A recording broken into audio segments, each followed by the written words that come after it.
मुझे संसार में लाए, पैदा किया, परवरिश की, पढ़ाया लिखाया और अपनी संपत्ति का वारिस बना दिया। सब कुछ किया, आज भी कर रहे हो। माता पिता को धन्यवाद दो, इष्ट मित्रों को धन्यवाद दो, सबको धन्यवाद दो। हम धन्यवाद नहीं देते, शुक्रिया अदा नहीं करते, कभी किसी का आभार व्यक्त नहीं करते। चाहे कोई हमारे लिए कितना भी अच्छा कर दे, उसको धन्यवाद, शिकायत जरूर करते हैं। थोड़ी सी गलती हो जाए तो 10 बार टोकेंगे, 10 बार उसको कहेंगे, उलाए ना देंगे और जगह जगह बताएंगे और 10 वर्ष तक याद रखेंगे।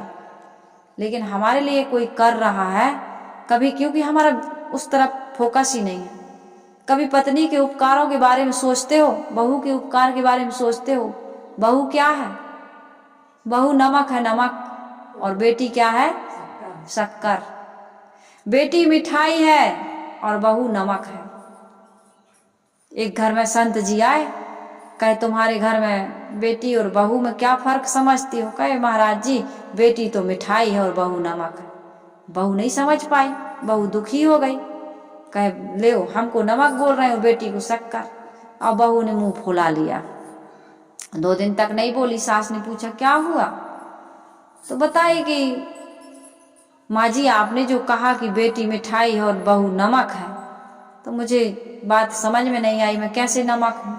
अरे पगली, नहीं समझी। बेटी कभी कभी आती है और कभी कभी आना भी चाहिए। बेटी को परिवार में, मायके में, अपने माता पिता के घर, भाई भाभी के घर कभी कभी आना चाहिए, तो सम्मान मिलता है। क्योंकि बेटी तो पराई हो गई, अब उसका असली घर क्या है? ससुराल।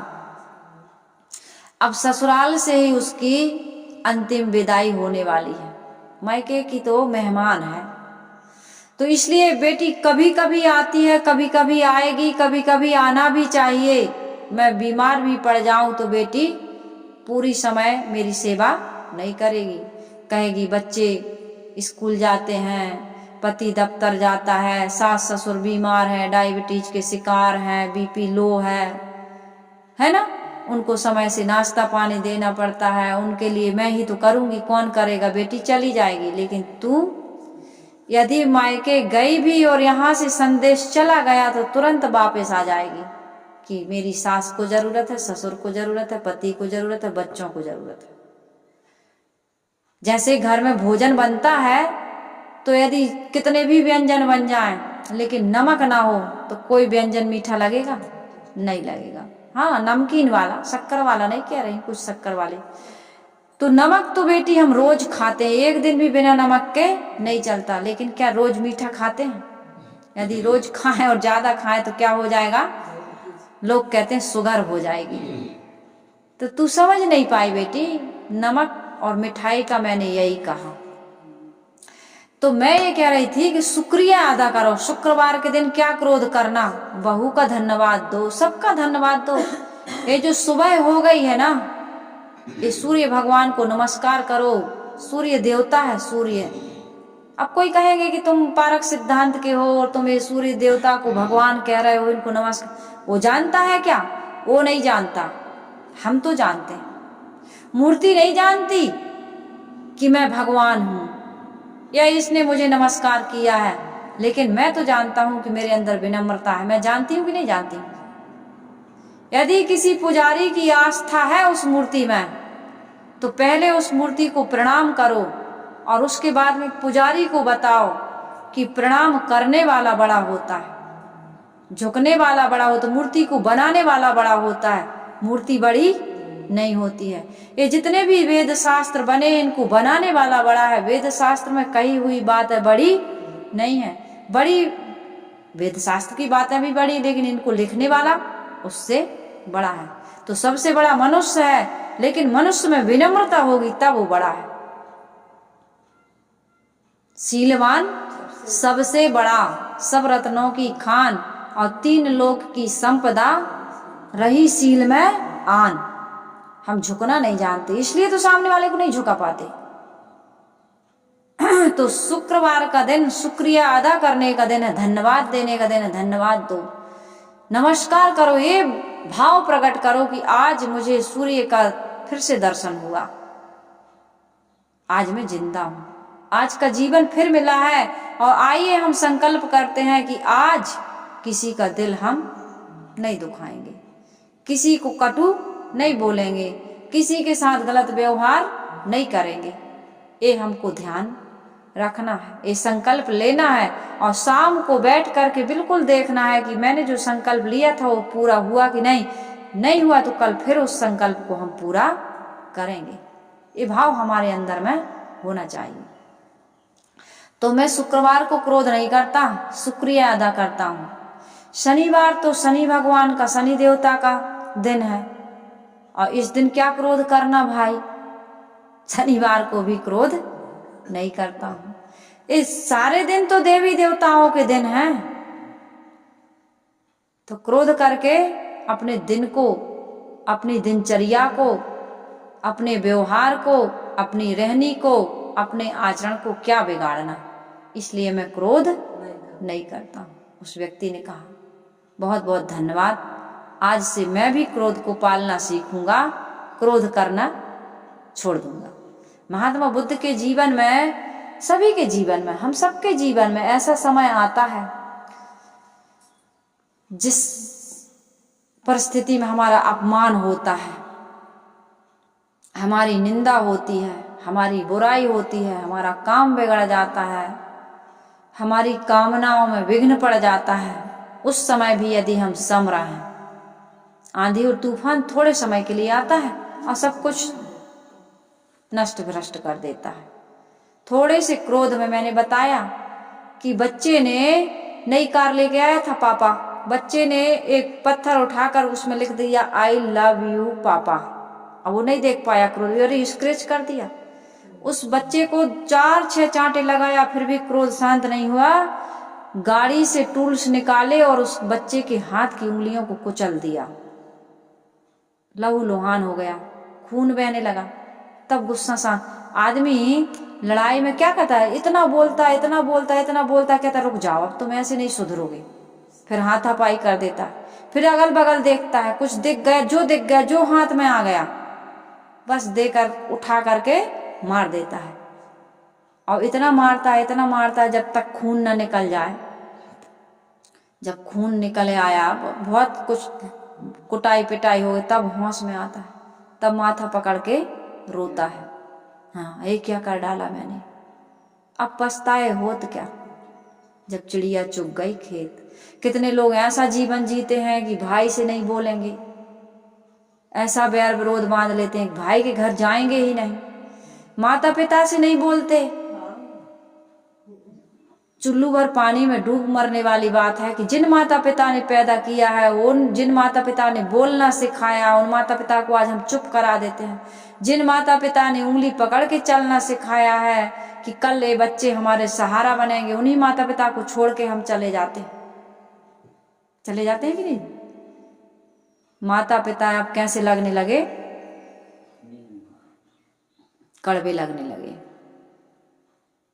कैसा जमाना है, नई सदी से मिल रही दर्द भरी सौगात, बेटा कहता बाप से तेरी क्या औकात, बहन पानी आंखों का मरा, मरी शर्म और लाज, बहन पराई हो गई साली खासम खास, भाई भी करता नहीं भाई पर विश्वास, है ना। बहन पराई हो गई और साली खासम खास, ऐसे है। पानी आंखों का मरा, मरी शर्म और लाज, बहू कहे अब सास से घर पर मेरा राज, अब मेरा राज है, हटो तुम यहां से।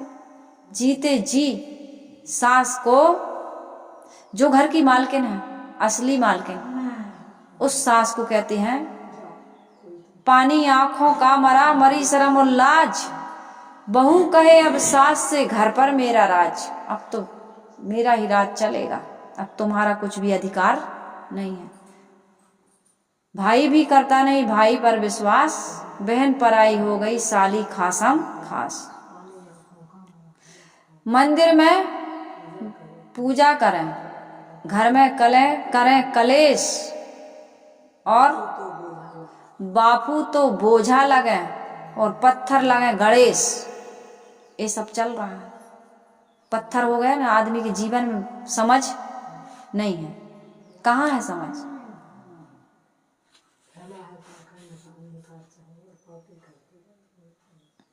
फैला है पाखंड का अंधकार सब फैला है पाखंड का अंधकार सब ओर, पापी करते जागरण मचा मचा कर शोर। ओम नमः शिवाय, ओम नमः शिवाय। एक जगह कथा हो रही थी, रामायण की कथा। पंडित जी, सच्ची घटना है बिल्कुल, कथा कर रहे थे। 3 दिन की कथा हो गई थी। एक दिन ऐसी चर्चा होने लगी कथा के बाद, कहे आप कितने भाई? कहे 4 भाई। अरे कहीं भरत लक्ष्मण शत्रुघ्न तो आप ही के घर में विराजे? कहे हाँ महाराज विराजे तो हैं। क्या हुआ? कहे 10 साल हो गए हमारा भाइयों से बोलचाल नहीं है। अच्छा तभी हम देखते हैं आप अकेले रहते हो, आपके भाई लोग तो आते नहीं हैं। कहे महाराज मैंने उनको निमंत्रण नहीं दिया। जो कथावाचक थे बड़े खरे थे, उन्होंने कहा अपने शिष्यों से जाओ रामायण जी उठाओ और उसको बांधो और पूरा सामान पैक करो, भगत जी गाड़ी ले आओ। कहे महाराज क्या हुआ? अभी इतने अच्छी बात कर रहे थे, बोल रहे थे, सब पूछ रहे थे और हम बता रहे थे। कहे नहीं, हो गई रामायण, अब रामायण सुनाने की जरूरत नहीं है। महाराज हुआ क्या? गलती क्या है? अरे क्या गलती? तुम 3 दिन रामायण सुनते हो गए और तुमने भाइयों को निमंत्रण नहीं दिया, हमको तो पता नहीं था। ऐसा पता होता तो हम रामायण लेके आते ही ना। इस रामायण का फायदा क्या जब तुम अपने भाइयों को नहीं बुलाए और 10 साल से बोलचाल बंद है, तो ये रामायण कौन सुन रहा है? भाई महाभारत करवाना आप। रामायण की जरूरत तुम्हारे जीवन में, तुम्हारे घर में, परिवार में महाभारत हो रहा है, तुम रामायण क्यों सुन रहे हो? और सुन रहे हो तो जाओ, एक शर्त पर रामायण होगी, भाइयों को बुला करके आओ। और तुम नहीं जा सकते हो तो मैं साथ में चल रहा हूं, मेरे साथ चलो। यदि तुम भाइयों को नहीं बुलाओगे तो रामायण नहीं होगी। गाड़ी ले आओ, हमें अपने मठ पर पहुंचाए आओ। भाई को एहसास हुआ सही बात है, रामायण तो राम और भरत शत्रुघ्न लक्ष्मण के प्रेम की कथा है। राज छोड़ दिए थे, राज सुना बस था कि कैकेयी मैया ने वरदान पिताजी से मांग लिया। छोड़ दिए कि नहीं छोड़ दिए? कोई विकल्प नहीं, कोई विकल्प नहीं। कोई विकल्प था? कोई विकल्प नहीं, कोई चीज चपाट नहीं, कुछ भी नहीं। यदि मेरा भाई भरत राजगद्दी पर बैठ रहा है तो इससे बड़ी खुशी और क्या होगी। मैं तो 14 वर्ष नहीं, यदि मेरा भरत चाहे तो पूरा जीवन, आजीवन मैं भरत के लिए वन में वास कर सकता हूँ। मेरा भाई खुश रहे। जब ऐसा एक भाई कहेगा तो दूसरा भाई क्या कहेगा? हाँ जाओ तुम वन में चले जाओ, वहीं रहना, कहेगा। ऐसा बचपन से उनका प्रेम था, एक दूसरे के प्रति ऐसा समर्पण था, उन्हें विश्वास था कि मेरा भाई ऐसा नहीं कर सकता है। और फिर क्या हुआ सब जानते हैं। कहे ऐसी रामायण तुम करवा रहे हो और भाई को बुलाए नहीं, भाई के यहाँ निमंत्रण नहीं डाले, भाई की दहलीज पर पैर नहीं रखे, मैं तुम्हारे यहाँ रामायण नहीं करूंगा। 20 साल का, 10 साल का जो विरोध चलता था, वो विरोध आज राम भरत का मिलन हुआ। महात्मा जी के साथ गए और जैसे ही दरवाजे पे गए, पता तो था ही, इनको भी लग रहा था कि भाई ने नगर यज्ञ करवा रहा, 20 गांव में निमंत्रण डाले, लेकिन हमारे घर नहीं आया। अब जाएं तो कैसे जाएं? दुनिया के रिश्तेदार आ रहा है, परिवार के लोग आ रहे हैं, इष्ट मित्र आ रहा है, सब इतनी सुंदर कथा हो रही, इतने अच्छे महात्मा जी, लेकिन हम जाएं कैसे? बुलाया नहीं। घर से सुनते थे वो भी। तो जैसे ही आया भाई और जैसे ही दहलीज पे कदम रखा, माथा टेका, आवाज लगाया, तो अंदर का जो भाव था वो फूट करके सामने आ गया। कहे अब सुनना कथा भाई, अब सुनो। जीवन में कुछ आपके उतरना तो चाहिए। यदि उतर नहीं रहा तो क्या मतलब कथा सुनने से? परिवर्तन होना चाहिए ना। तो मैंने कहा कि क्रोध हम सबको आता है, लेकिन क्रोध को कंट्रोल करना हम सबके जीवन में एक गुरु से शिक्षा लेकर के एक कला सीखनी चाहिए, योग्यता आनी चाहिए। हमारा रिमोट कंट्रोल हमारे पास में होना चाहिए। आज सब कुछ रिमोट से चलता है, तो हमारा रिमोट हमारे पास होना चाहिए। यदि हमारा रिमोट क्रोध पर नहीं है तो हमारा जीवन सुंदर नहीं बन सकता। हमारे रिश्ते नाते संबंध कभी भी इनमें मजबूती नहीं आ सकती, ये कभी सुख नहीं दे सकते हैं। तो इसलिए किसी भी प्रकार का अहंकार ना करके, किसी भी प्रकार की कामनाओं के वशीभूत होकर के हमें क्रोध को जन्म नहीं देना है। यदि क्रोध दे दिया तो मैंने कल बताया था ना, अत्यंत कोपा कटुकाच वाणी दरिद्रतामचा स्वजनेषु बैरम नीच प्रसंगा कुलहीन संगा चिन्हानि देहे नरक स्थिता नाम। तो हम लोगों को क्या होगा, नरक में जीवन हो जाएगा। इसलिए हमको अत्यंत कोपा क्रोध नहीं करना है, कटु नहीं बोलना है, दरिद्रतामचा दूसरों में कमी नहीं देखना है। ये अपने जीवन में जो कमी कमी कमी, दूसरे में कमी कमी कमी दिखती है ना, यही हमारे जीवन का सबसे बड़ा दोष है, यही सबसे बड़ी कमी है हमारी। दूसरे में कमी देखना सबसे बड़ी कमी है। और स्वजनों से बैर करना, अपने जीवन में जो अपने से बड़े हैं, अपने ऊपर किसी ने उपकार किया है उसके ऊपर तो कभी क्रोध करना नहीं। प्रतिकूल परिस्थितियां जाए उस समय मौन रहना, चुप रहना, क्रोध करना नहीं। क्रोध पी लेना, ये जहर पीना, एक महावीर के कानों में कीले ठोक दिए, महात्मा बुद्ध को इतनी गालियां दी, सदगुरु कबीर साहिब के जीवन में कहते हैं 52 कसनियां, मीराबाई को जहर दे दिए। इस संसार में क्या क्या हुआ, लेकिन इन महापुरुषों ने क्रोध नहीं किया, इसलिए आज अमर हो गए, उनके नाम अमर हो गए। मर करके भी वो अमर, मर करके भी अमर नाम है उस जीव का जग में, जिसने अपने जीवन को बलिदान दे दिया, यानी कि काम क्रोध लोभ मोह आदि विकारों का परित्याग कर दिया। उस व्यक्ति का नाम आज भी अमर है। तो इसलिए हमको क्या करना है, कुलहीनों का संग नहीं करना, उनकी सेवा नहीं। कुलहीन कौन, जो माता पिता गुरुजनों का अनादर करते हैं, जो अपनी पत्नी का अपमान करते हैं, उसको मारते हैं, पीटते हैं, उसको कटु या अभद्र शब्दों का प्रयोग करते हैं, वे सब कुलहीन हैं। कितने घरों में, परिवारों में हमने देखा, माता पिता ने शादी कर दी है, बड़े बूढ़े बुजुर्गों को देखो, देख के लगता है कि ये व्यक्ति इतना स्मार्ट, इतना पढ़ा लिखा, इतना समझदार, लेकिन ऐसी पत्नी है इसकी, फिर कैसे निभाता है उनको बड़ा प्रेम। वो उन पत्नी का गुणगान गाते हैं। और कितनी पत्नियां ऐसी हैं जो एकदम दिखने में सुंदर, समझदार, पढ़ी लिखी, लेकिन पति एकदम रामायण में जो लिखा है ना उसी के अनुसार वैसा ही है लेकिन वो बड़ी पतिव्रता है, तो बड़ा एनर्जी मिलती है, बड़ा वो मन को क्या होता है, प्रेरणा मिलती है कि बताओ ऐसे भी लोग हैं संसार में। लेकिन जो कहते हैं अरे ऐसा है वैसा है, और अपनी ही पत्नी का अनादर करता है, अपनी ही पति का, अपने ही भाई का अनादर करता है, अपने माता का, वो कुलहीन है। इसलिए कभी माता पिता का, गुरु का अनादर मत करो, अपमान मत करो। आपने यदि दीक्षा ले ली है, ये भी मैं कह दूं, तो आप अपने गुरु को कभी बदलना मत। ज्ञान सबसे लो, लेकिन गुरु एक ही होता है जीवन में, गुरु को बनाए रखो। ज्ञान तुम सबसे ले लो और अपना कल्याण कर लो। लेकिन कितने लोग गुरु बदलते हैं, अब आप बन जाओ गुरु, अब आप बन जाओ गुरु। कितने लोगों से दीक्षा लोगे? सहयोग सबसे ले लो, लेकिन दीक्षा, कंठी, माला, मंत्र तो एक उन गुरु को आप मानते रहिए। तो मैं कह रही थी कुलहीन संगा चिन्हानि देहो नरक स्थिता नाम। ये 6 चिन्ह है, 6 चिन्ह। कौन कौन से? अत्यंत कोप, कटु वाणी, दूसरे में कमी देखना 3, और स्वजनों से बैर करना 4, और नीचों की संगत करना, जो शराबी है, मांसी है, मांसाहारी है, व्यभिचारी है, इनका संग नहीं करना, और कुलहीनों की सेवा नहीं करना। यदि ऐसा जीवन में है तो काम क्रोध लोभ मोह को हम नहीं जीत पाएंगे, जीवन को सुंदर सुव्यवस्थित नहीं बना पाएंगे।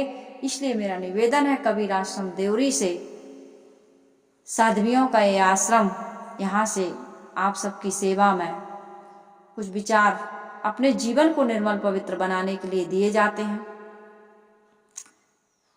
और इस विचारों से अपने मन को, अपने व्यवहार को सुंदर बना करके, ज्ञान के 3 ही चीजें ज्ञान में हमें क्या आती है? निर्भयता, निर्मलता और निर्द्वंदता, हमारा जीवन निर्द्वंद हो, किसी से किसी प्रकार का कोई द्वंद्व, किसी अपने अंदर विकारों का कोई द्वंद्व ना मचा हो। एकदम निर्भ्रांत बोध, निश्चिंत निर्भय जीवन और निर्मल जीवन, पवित्र जीवन, यही हमारे इस सत्संग सुनने की सार्थकता है। तो अपने जीवन को हम सभी लोग ऐसा बनाएं, सबका जीवन सुंदर हो, सुखमय हो, प्रसन्न हो और सबको प्रसन्नता पहुंचाने वाला हो। इन्हीं शुभकामनाओं के साथ आइए हम सभी लोग गुरु की वंदना कर लेते हैं।